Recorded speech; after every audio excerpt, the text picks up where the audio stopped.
Function of tenses. कोने में लिखा हुआ है जोरदार इंग्लिश। जोरदार इंग्लिश अपना चैनल का नाम है, तो आप इसको शेयर करें।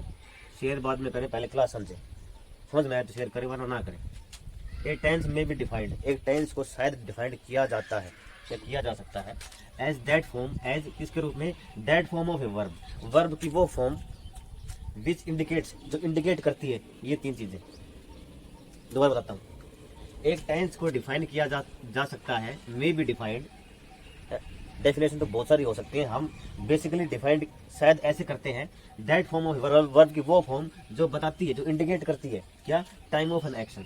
इसमें टेंस इंक्लूड होंगे, कौन कौन से टेंस इंक्लूड होंगे, जैसे देखो एग्जांपल देखो, ही राइट्स ए लेटर, ठीक है, ही रोट ए लेटर, ठीक, he will write a letter. ये बता रहा है प्रेजेंट टेंस, द प्रेजेंट, ये बता रहा है द पास्ट, और ये बता रहा है द फ्यूचर, ठीक है। ये एक्शन बता रहे हैं, एक्शन कब कब हुआ, ये प्रेजेंट में एक्शन हुआ लिखने का, ये लिखने का एक्शन प्रेजेंट में हुआ, ये लिखने का एक्शन पास्ट में हुआ क्योंकि पास्ट फॉर्म आ रही है, और ये लिखने का एक्शन फ्यूचर में होगा क्योंकि विल राइट आ रहा है, विल प्लस वी वन आ रहा है, ठीक। ये कोई मैंने अलग बात नहीं बताई, ये आप शुरू से पढ़ते आ रहे हैं। ये तो हो गई इसके एक्शन की बात। अब स्टेट ऑफ एक्शन क्या होता है, ये तो एक्शन क्रिया हो गई, अब क्रिया का भी एक स्टेट होता है, ठीक, क्रिया हमेशा एक जैसी नहीं होती, उसका भी एक स्टेट होता है, ठीक। स्टेट ऑफ एक्शन में जैसे मैं यहाँ पे लिखूँ, मैं यहाँ पे देखो इसको एक बार रब कर देता हूँ, इसको मैं रब कर देता हूँ, ये आपको पता लग गया होगा। स्टेट ऑफ एक्शन में मैं यहाँ पे लिखूँ, ही राइट्स लेटर्स यूजुअली, या ही यूजुअली राइट्स लेटर। एक सेंटेंस मैंने ये लिखा। दूसरा मैं यहाँ पे लिखता हूँ, he is writing a letter now, ठीक। उसके बाद मैं यहाँ पे लिख देता हूँ, he has just written a letter, ठीक। मैंने लिख दिया यहाँ पे, he has just written a letter. एक और लिख देता हूँ मैं, he has been writing a letter since morning,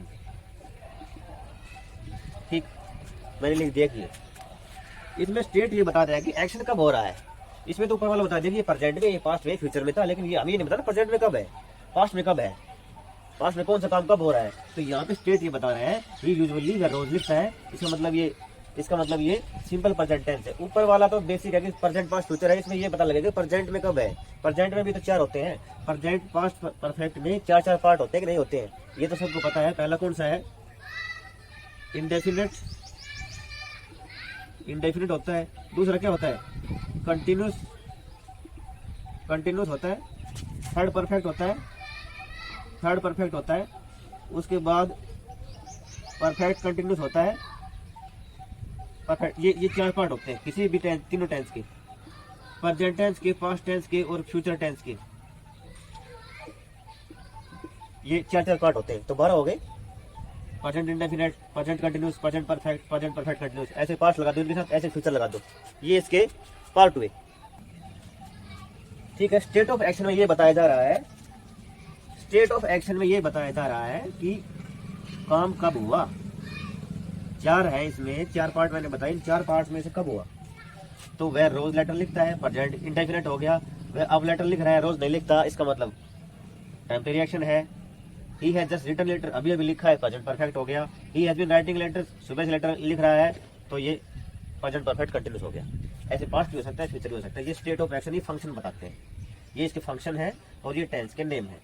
position में मैं आपको ये बताना चाहता हूँ, पोजीशन में आप ये समझेंगे कि हैज हैव हैड, ये तीन चीजें। मतलब आप ये देखो, हैज और हैव, इनकी पास्ट फॉर्म होती है हैड और हैड। पास्ट पार्टिसिपल भी हैड, पास्ट टेंस हैड और पास्ट पार्टिसिपल भी हैड, ठीक है, हैज और है दोनों की। अब मैं आपके सामने कुछ एग्जांपल लिखता हूँ आपको क्लियर करने के लिए, और गारंटीड आपको समझ में आ जाएगा पोजेशन वर्ब कौन सी होती है। देखो मैं यहाँ पे लिख देता हूँ he has bought a new car, ठीक, और मैं यहाँ पे लिख देता हूँ he has a nice car, he has an expensive car, expensive car, उसके पास बहुत महंगी कार है, ठीक है।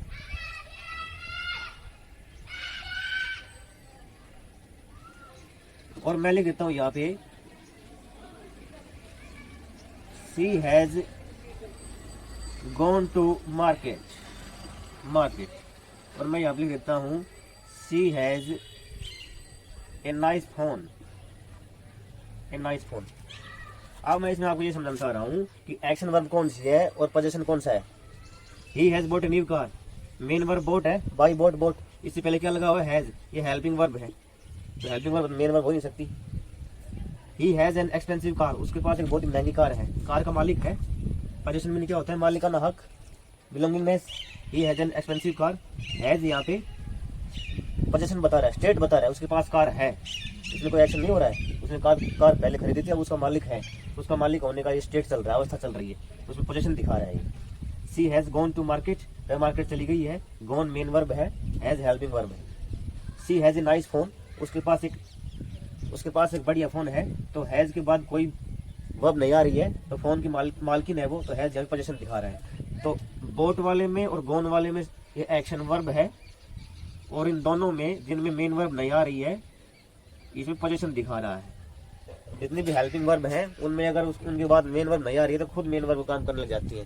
हालांकि उसमें ये कैटेगराइज कर दिया है कौन सी स्टेट ऑफ पोजीशन है, कौन सा स्टेट है, कौन सा कंडीशन है। ये तो हो गया कि टेंस क्या होता है। अब फंक्शन ऑफ टेंस आगे चलते रहेंगे। ये तो मैंने बताया कि एक्शन टेंस क्या है और टेंस का फंक्शन कैसे होते हैं, ठीक। आगे मैंने पोजीशन के बारे में बताया, मेन वर्ब और पॉजेसिव वर्ब, ठीक। आगे बढ़ते हैं। देखो द प्रेजेंट इंडेफिनिट टेंस सीखेंगे हम। प्रेजेंट टेंस सीख रहे हैं, प्रेजेंट के चारों पार्ट होंगे। पहला प्रेजेंट इंडेफिनिट टेंस है। इंडेफिनिट का मतलब हमें नहीं पता, अनिश्चित, अनिश्चित, ठीक है। असीमित, इंडेफिनिट, पता नहीं कब तक एक्शन होगा, कब तक चलेगा। आप देखो ना, अपनी नजर घुमा के देखो, अपनी सोच को घुमा के देखो, अपने माइंड को थोड़ा सा झकझोर करके देखो, खुजा के देखो कि नेचर में, यूनिवर्स में कौन कौन सी एक्टिविटी हैं जो सदियों से चली आ रही हैं और आगे सदियों तक चलती रहेंगी, पता ही नहीं कब खत्म होंगी। नॉर्मली मैं बताता हूँ, पृथ्वी घूम रही है ना, पृथ्वी घूम रही है ना, पता नहीं कब तक घूमेगी, ये इंडेफिनेट है। एक्शन का पता ही नहीं कब तक चलेगा, वो इंडेफिनेट में आएगा। सूर्य पूर्व में उदय होता है, पश्चिम में छिपता है, तो पता नहीं कब तक चलेगा, ये किसी को कुछ नहीं पता, ठीक। अब जून जुलाई में बरसात होती है इंडिया में, और जनवरी फरवरी में बर्फ़ गिरती है, दिसंबर जनवरी में बर्फ़ गिरती है, पाला गिरता है, धुंध आती है, तो ये सब मौसमी जो मिजाज है ये पता नहीं कब तक चलेंगे, ये सब इंडेफिनेट में है। इसलिए हम इसको प्रेजेंट इंडेफिनेट बोलते हैं कि हमें प्रेजेंट में दिखाई देता है, अब भी है वो। अब इसका स्ट्रक्चर देखो, स्ट्रक्चर बता देता हूँ। स्ट्रक्चर क्या आएगा, प्रेजेंट इंडेफिनेट का स्ट्रक्चर आएगा, सब्जेक्ट आएगा, ठीक, सब्जेक्ट प्लस वर्ब आएगी V1, और उसके साथ एस या ES आ भी सकता है, नहीं भी आ सकता, ऑब्जेक्ट। ये तो जनरल सा है। ये है आपका, ये आपका अफर्मेटिव का है, ये आपका अफर्मेटिव सेंटेंस का है। सब्जेक्ट आएगा, डू नॉट, डज नॉट आएगा, उसके बाद V1 आएगा, ऑब्जेक्ट आएगा। नेगेटिव का है, नेगेटिव स्ट्रक्चर है, ठीक है। पहले एस या ES का झगड़ा खत्म करते हैं। अगर सब्जेक्ट सिंगुलर है, सिंगुलर सब्जेक्ट कौन से होते हैं, सिंगुलर सब्जेक्ट होते हैं ही, शी, इट और any name.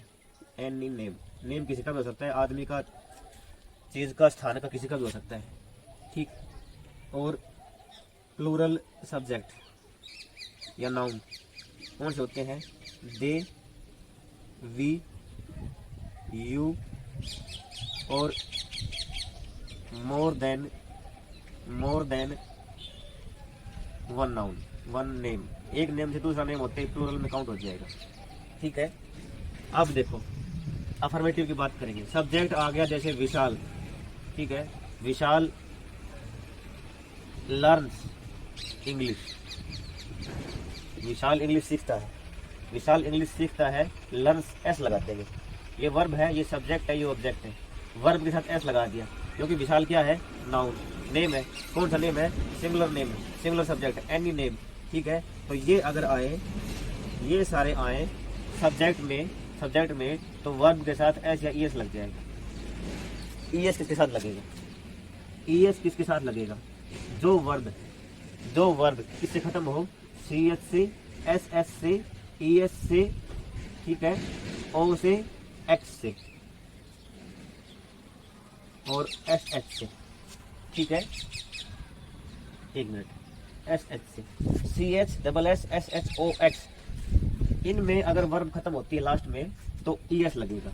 Vishal, Vishal T E A C H E S, teaches English, अब इंग्लिश पढ़ाता है, अब इंग्लिश पढ़ाता है। तो C H S S S H O X last में देखना वर्ब के, वर्ब ये है। ठीक है, वर्ब का लास्ट टीच में नहीं पढ़ाना होता है, टीच में सी एच आ गया लास्ट में तो हमने ई एस लगा दिया। ऐसे ये पांचों कैटेगरी में कुछ भी आओ ई एस लग जाएगा। जैसे टैक्सीज हो गया, जैसे गोज हो गया, जैसे क्लासेज हो गया, जैसे प्रेसिज हो गया और ये टीचीज हो गया। बाकी इनको छोड़ के जो भी है उनमें एस लग जाएगा। लर्न में एस लगा हुआ है, क्यों, सब्जेक्ट सिंगुलर है भाई, सब्जेक्ट सिंगुलर है तो वर्ब के साथ एस या एस लगेगा। इसमें अफर्मेटिव। ये बस समझ में आ गई, नहीं समझ में आ गई तो मेरे को लिख दिया और नीचे, शर्माने की बात नहीं है। शर्माओगे तो मरोगे भाई, शर्माओगे तो लाइफ में मरोगे, कुछ हासिल नहीं होगा। अब प्लूरल सब्जेक्ट के बारे में बात कर लेंगे। अगर यहाँ पे प्लूरल सब्जेक्ट है, जैसे मैं यहाँ पे लिख दूं Vishal and Pawan teach English, teach English, समझ में आ गया होगा। विशाल एंड पवन, पवन दो हो गए, प्लूरल सब्जेक्ट हो गया। मोर देन वन नेम दो हो गए, तो यहाँ पे कुछ नहीं लगेगा, वर्ब टीच आएगी, एस या एस नहीं लगेगा। ये आ गए तो एस या ई एस लगेगा, ये आ गए तो एस या ई एस नहीं लगेगा। इसी भी समझने की बात है। ठीक है, इसमें एक और इंक्लूड नहीं हुआ, आई। आई क्या होता है, अकेला मैं। ठीक है, ये एक्सेप्शन है, ये एक्सेप्शन है। ठीक है, ये प्लूरल वाले में जाएगा। बोला मैं तो मेजोरिटी के साथ जाऊंगा, तो आई के साथ भी एस नहीं लगता। जैसे आई टीच इंग्लिश, मैं इंग्लिश पढ़ाता हूँ, मेरे बारे में कहना समझ लो मैं, तो आई यहाँ पे है तो ई एस नहीं लगेगा। आई एक आदमी के लिए किया जाता है, मैं खुद के लिए, तो हम ई एस नहीं लगाएंगे। वो आपको समझ में आ रहा होगा। ये तो था एस या एस का चक्कर अफर्मेटिव में। अब ये ले लेते हैं डू नॉट और डज नॉट। जैसे मैं यहाँ पे लिखूँ यू डोंट टीच हिम, तुम उसे नहीं पढ़ाती। ठीक, she does not learn dance, वह डांस नहीं सीखती। तो यहाँ पे यू के साथ आया डू नॉट, सी के साथ आया डज नॉट। सी यहाँ पे रहा, तो जिसमें एस या एस लगे उसमें डज नॉट भी लगेगा, जिसमें एस या एस आ गया उसमें डज नॉट भी लगेगा। नेगेटिव में, पॉजिटिव में बताया क्या अफर्मेटिव का, जिसमें एस या एस नहीं लगे उसमें डू नॉट लगेगा। मतलब प्लूरल के साथ they, we, you, more than one name, उनके साथ डू नॉट लगेगा नेगेटिव में। ये देखो यू, ये रहा यू। देखो शी डज नॉट, ये रही शी, ये रही शी, लड़की एक के लिए आता है, एक के लिए आए तो डज नॉट, ज्यादा के लिए आए तो डू नॉट। बताओ ये बात समझ में आई कि नहीं? नहीं आई तो भाई क्लास को दोबारा देख लेना। ये इसके do not, does not, S या ई एस का सारा खेल था, ये समझ में आना बहुत जरूरी है। ये आपको इंग्लिश में बहुत ज्यादा मार करेगा, आगे आप देख लेना।